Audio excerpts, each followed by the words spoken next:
राम राम मंडळी, स्वागत आहे आपल्या या नवीन ब्लॉगमध्ये। आज मी निघालो आहे नाशिक ते खाटू श्याम सोलो ट्रिपवर।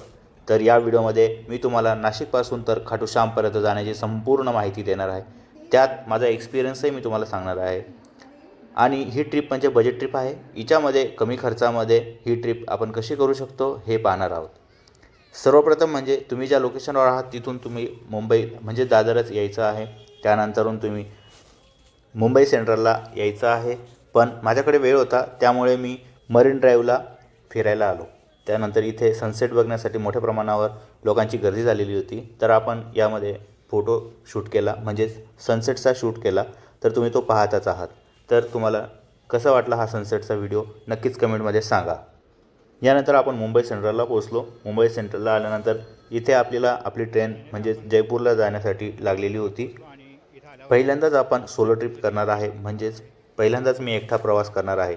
यामध्ये सुरुवातीपासून तर शेवटपर्यंत किती खर्च येणार आहे हेही मी तुम्हाला सांगणार आहे। तर व्हिडिओ स्किप न करता पूर्ण व्हिडिओ बघा, म्हणजेच तुम्हाला संपूर्ण माहिती मिळेल। आणि आपल्या या व्हिडिओला लाईक नक्की करा, म्हणजेच मला पण असे व्हिडिओ बनवण्यासाठी मोटिवेशन मिळेल। तर आपली गाडी लागलेली आहे प्लॅटफॉर्म क्रमांक 3वर। तर पाहूयात आपल्याला सीट कसे मिळतं आहे। आपण अर्धा तास पहिलेच या ठिकाणी आलेलो आहेत।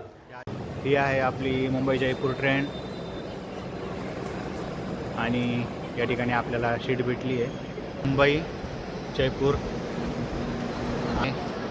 ज्यांना यायचं असेल ते या ठिकाणी येऊ शकतात।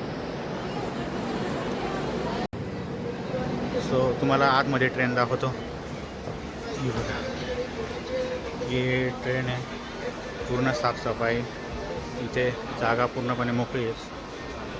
तुम्ही पाहू शकता इथे आपण बसलो आहे। त्यानंतरून या अशा प्रकारे ट्रेन आहे। तर आपला हा प्रवास 2 दिवसाचा असणार आहे। यामध्ये आपल्याला काय काय गरजेच्या गोष्टी असतील ते आपण बॅग पॅक करून घेतलेली आहे। ट्रेन जिथून सुरू होते तिथंच जर तुम्ही येऊन बसले तर तुम्हाला जागा नक्कीच मिळू शकते।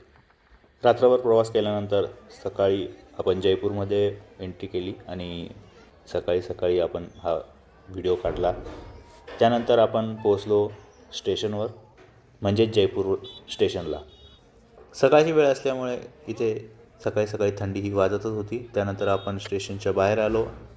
हे आहे जयपूर स्टेशन आणि इथे आपल्याला जयपूरवरनं रिंगस जाण्यासाठी आपल्याला तिकीट काढायचं आहे, जे आपण तिकीट काढलेलं आहे। त्यानंतर आपण तिकीट काढल्यानंतर जयपूरच्या स्टेशनवर परत एकदा एंट्री केल्यानंतरून राईट साईडला प्लॅटफॉर्म क्रमांक 7वर ही ट्रेन आहे, जिच्यामध्ये पूर्णपणे आपण स्लीप आहे, पण हिच्यासाठी सगळं जनरल आहे।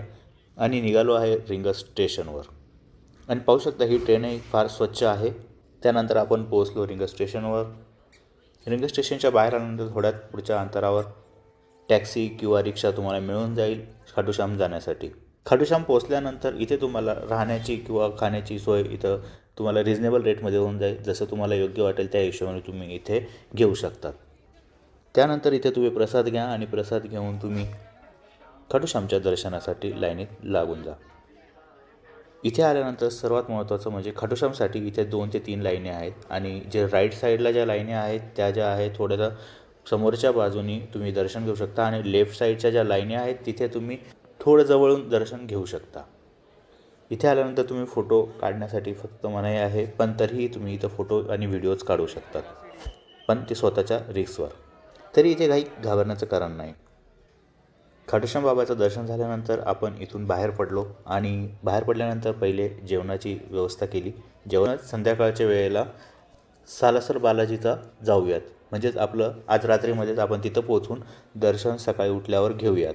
पण प्रॉब्लेम असा झाला की या ठिकाणी ट्रॅव्हल्स किंवा बस इथे मिळत नाही। मला जर पाहिजे असेल तर तुम्ही सेपरेट कार करू शकतात, आणि तिचे जे भाडे आहेत ते 2500 ते 3000 रुपयाच्या जवळपास ते सांगतात तुम्हाला ते सालासर बालाजी इथे घेऊन जाण्यासाठी। पण जर तुम्हाला कमी याच्यामध्ये जायचं असेल तर तुम्ही सकाळी उठून तुम्ही जाऊ शकतात। तिथे तुम्हाला 100 रुपयापासून तर 500-1000 रुपयापर्यंत तुम्हाला रूम मिळून जाईल।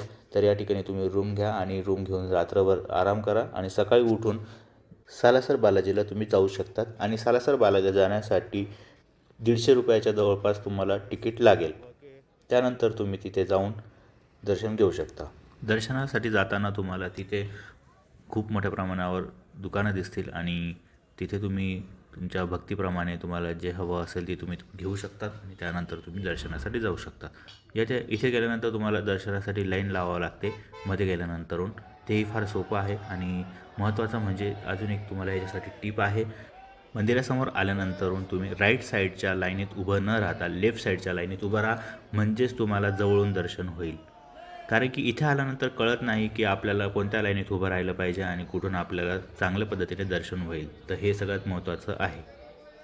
आणि तुमची जर काही मान्यता असेल किंवा तुम्हाला काही जर कधी देवाकडून काही मागायचं असेल तर यासाठी इथे नारळ आहे, जे नारळ इथं तुम्ही बांधू शकता आणि तुमच्या इच्छा जी आहे ती तुम्ही मागू शकता.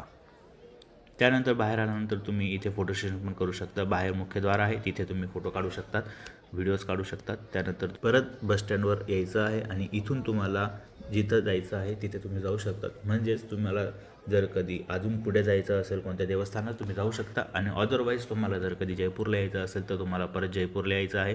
आणि जयपूरला आल्यानंतर परत इथे तुम्ही तिकीट काढा आणि तिकीट काढल्यानंतरून तुम्ही परत मुंबईला येऊ शकतात. तर तुम्हाला मी आता सांगणार आहे या प्रवासात टोटल खर्च किती झाला आहे आणि कोणत्या कोणत्या गोष्टीसाठी किती खर्च आपण केलेला आहे. तर सगळ्यात पहिले म्हणजे मी जिथून निघालो होतो म्हणजे नाशिकवरनं निघण्यासाठी मला नाशिक ते मुंबई इथे जे तिकीट लागलं आहे ते 80 रुपये. त्यानंतरून रेल्वे स्टेशनला आल्यानंतर मुंबई रेल्वे स्टेशनवर आपल्याला 20 रुपये लागलेले आहेत दादरपासून ते मुंबई सेंट्रलपर्यंत. त्यानंतर जयपूरला जाण्यासाठी 360 रुपये लागलेले आहे. जयपूरपासून तर रिंगसपर्यंत येण्यासाठी आपल्याला 120 रुपयाचं तिकीट लागलेलं आहे. आणि रिंगसपासून खाटूश्याम येण्यासाठी 50 रुपये लागलेले आहेत. तर बाकीचं तुमच्या गरजेनुसार तुम्ही जो खर्च केलेला आहे तो तुमचा एक्सपेन्सिव्ह आहे. आणि त्यानंतर खाटूश्यामला तर रिंगससाठी येण्यासाठी परत 50 रुपयाचं तुम्हाला लागणार आहे. आणि तिथे राहण्यासाठी तुम्हाला रूम्स वगैरे जर घ्यायचे असेल तर 100 रुपयापासून तर तुम्हाला 500-1000 रुपयापर्यंत तुम्हाला रूम मिळून जातील. जेवणाचा खर्च तुमच्यावर डिपेंड असतो. तुम्ही 100 रुपयात जेवण करू शकता की 500 रुपये तुम्ही खर्च करणार हे तुमच्यावर असतं. त्यानंतर रिंगसपासून तर सालासर बालाजी इथे जाण्यासाठी 140 रुपयाचा खर्च येणार आहे. त्यानंतर बाकीचा तुमचा खर्च असणार. आणि जेवणासाठी तुम्ही 100 रुपयापासून तर 500 रुपयापर्यंत तुमच्या गरजेनुसार तुम्ही खर्च करू शकतात. त्यानंतर तुम्ही जयपूरला म्हणजेच बालाजीपासून तर जयपूरला येण्यासाठी टोटल खर्च जो आहे 240 रुपये खर्च आहे. आणि जयपूरपासून म्हणजेच आमचा थोडासा प्रॉब्लेम झाला होता त्यामुळे मला इथे जयपूरपासून कोणत्याही प्रकारची ट्रेन नव्हती, तर मला जयपूरपासून अजमेर जावं लागलं आणि त्याच्यासाठी जो खर्च आलेला आहे तो 80 रुपये रेल्वेचं तिकीट होतं. आणि अजमेरवरनं मला परत मुंबईला येण्यासाठी 325 रुपये असा खर्च आलेला होता. आणि वापीवरनं मला 230 रुपये खर्च आला आणि त्यानंतर मी घरी पोहोचलो. तर तुम्हाला हा व्हिडिओ नक्कीच आवडला असेल तर आमच्या यूट्यूब चॅनलला लाईक आणि शेअर सबस्क्राईब जरूर करा. धन्यवाद.